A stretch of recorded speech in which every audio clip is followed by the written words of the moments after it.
When I was 23, I had a security gig at a dairy farm outside of Delphos, Ohio. It was a modest place, only holding a few dozen cows at any given time. My then coworker, a 34-year-old recovering meth addict named Corey, had just been fired for letting a cow go missing on his watch. A fireable offense in every sense of the word. For starters, Corey was insane. By the time I met him, drug-induced psychosis had rendered him virtually schizophrenic. On long nights spent with him during my training period, he'd tell me about CIA agents that were out to get him.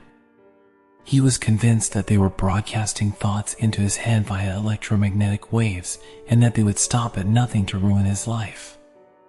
More than once, I'd catch him glancing over his shoulder or peeking out of windows with a dumb look on his face, hoping to catch a glimpse of whoever was following him.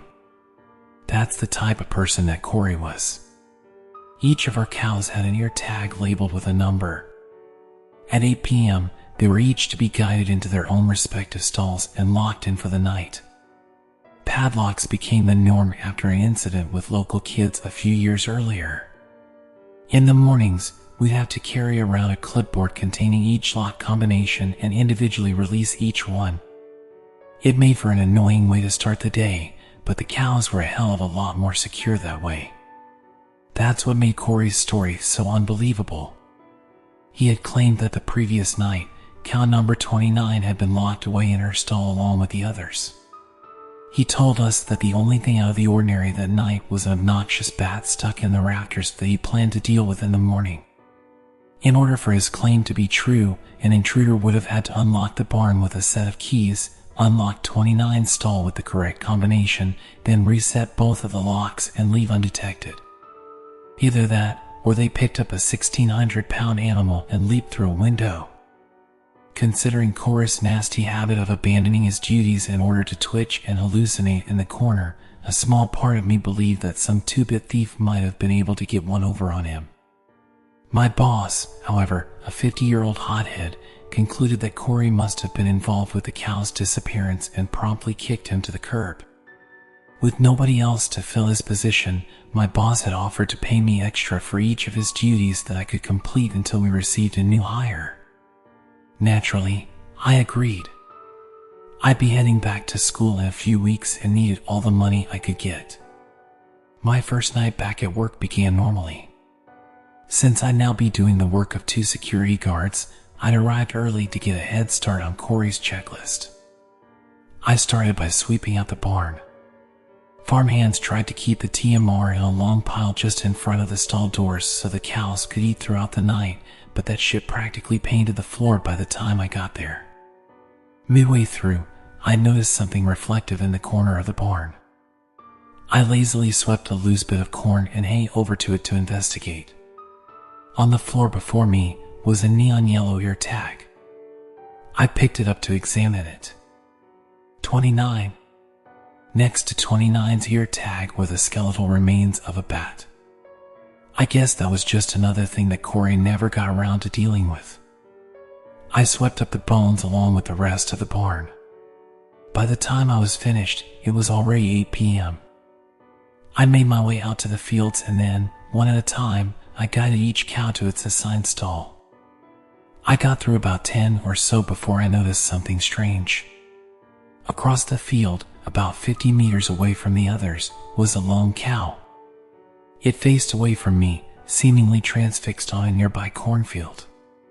Seeing a cow on its own is nothing strange in and of itself. They need personal space the same as people do. What was strange was the way that her tail stuck straight out from behind her, unwavering. She stood as if she were afraid to slip, with her feet planted far apart. Perhaps the strangest of all, her head appeared to be tilted at a 90-degree angle. I wasn't eager to tell my boss. They put down many sick cows before, but losing 2 in the matter of a week might have been enough to send him over the edge. I decided to save that cow for last as I continued to guide the rest of them inside for the night. Being in charge of twice the amount of cows I was used to was time-consuming.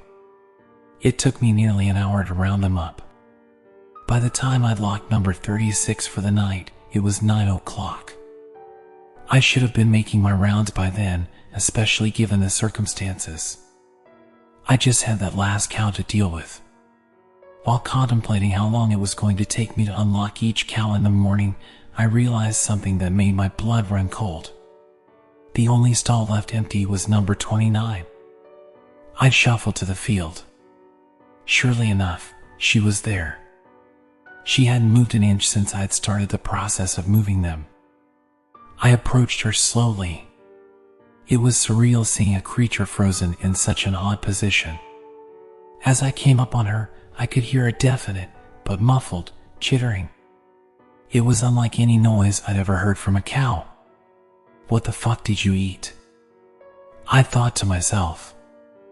I whistled to the cow before approaching her to avoid startling her. On a dime, the chittering ceased. The cow's left ear rose to face the sky and began to oscillate rhythmically like the periscope of a submarine. I could tell that moving this one would be a challenge.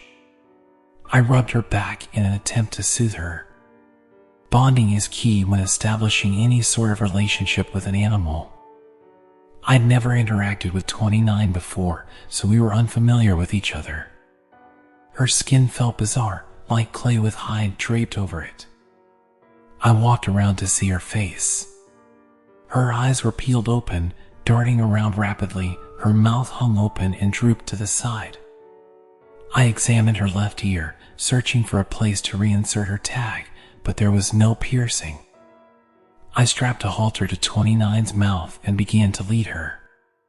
It was like trying to uproot a tree with a bike chain. Each tug I gave was fruitless. I began to put my weight into it, but still no luck. When I say no luck, I don't mean that 29 wouldn't follow me. I mean that her body showed zero sign of being affected by my body weight whatsoever. Cows are strong creatures, but they're not made of stone. I was perplexed. After 15 minutes of this, I decided that it was useless to continue on. With the clock ever ticking, I could no longer afford to neglect my rounds. I began to walk to the security post to collect my flashlight and get on with the night. As I pondered my life choices whilst dancing my way through a minefield of cow patties, I heard a slow trotting. I looked behind me to see that the cow had in fact moved. 29 was now facing me. Not so shy now? I wondered. I turned around and continued walking towards the gate. When I made it halfway through the field, I began to hear the trotting again. It was louder and much quicker this time. I smiled to myself. Wish I'd known to walk away sooner. Without turning to face the cow, I walked into the barn and began fumbling with 29's padlock. 3 left, 32 right, 23 left. As the lock clicked open, I heard the floorboards behind me creak. A slow vocal droning noise turned to a sickly gurgle. I hope to God whatever you've got isn't contagious, I said before spinning around. All color drained from my face as I was greeted with the sight of the 8-foot-tall beast standing before me on its hind legs. Its ears flapped rapidly, like a hummingbird's wings. Its head was cocked sideways with one eye focused on me. Its pupils seemed to grow and shrink rapidly as it scanned over my entire body. Its lower jaw slowly moved up and down as it began to vocalize again. I. It began to creep towards me. Its front legs kicked wildly as it attempted to keep balance, all the while making that same noise. I began to feel lightheaded. I grabbed 29's padlock and made a break for the door. The cow began to rapidly stomp behind me. I began to hyperventilate as I sprinted. The rest of the cows were spooked, shaking and jumping around wildly. I slammed the door shut and clasped the padlock. A sickening boom shook the entire wall of the barn as 29 began to claw at the door. Hope! The beast croaked before chittering once more. I backed away from the door slowly, its wooden frame bending and contorting at the sheer force behind it. Without another warning, I turned my back to the barn and ran to my car as 29 began wailing and pounding.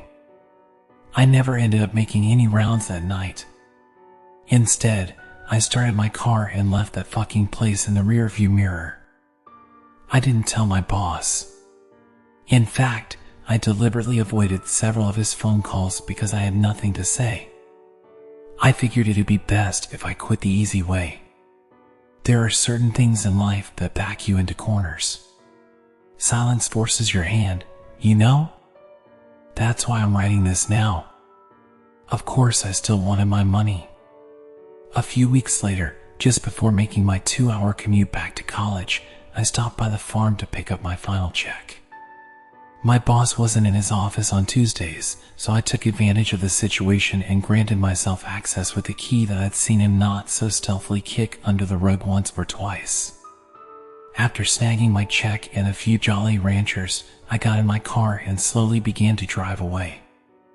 Out of the corner of my eye, a young farmhand standing in the grazing field caught my attention. "Hey kid," I shouted. "Stay away from the night shift." But he didn't answer me, nor even look at me. He just continued to stare at the pile of bones before him.